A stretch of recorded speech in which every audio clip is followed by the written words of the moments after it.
one of the most fascinating and devastating activities of nature, the earthquake. I'm the NYC Traveler, and we're at the American Museum of Natural History in New York.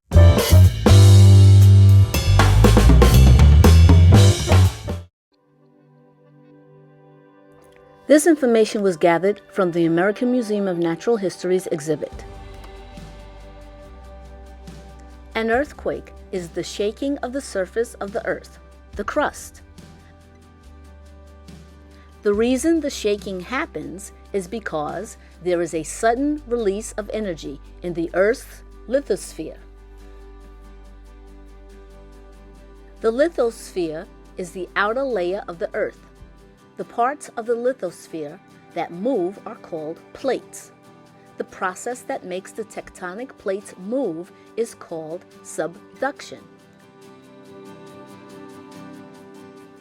The places where all of this movement happens is called a fault. A fault is a fracture, sort of like a break in rock. It seems that the sides of the fault move past each other.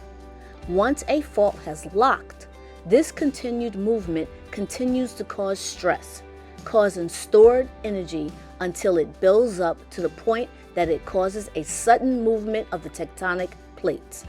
There are 3 fault types: normal, reverse, and strike-slip. Besides the sudden movements of the Earth's crust, a volcano, a landslide, or even a mine blast can trigger an earthquake.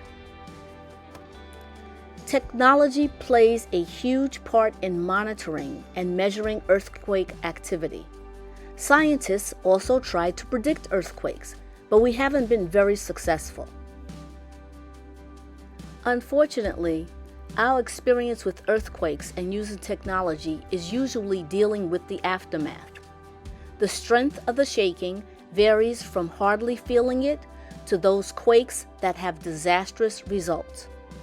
In addition, earthquakes can trigger other disasters, such as tsunamis and landslides. Technology will measure the frequency, type, and size of an earthquake. Many people are familiar with the term the Richter scale to measure the intensity, but scientists use other scales to measure how much energy is released, where it originated, and how much the earth is actually shaking. One way to prepare is to use earthquake-resistant materials when we build.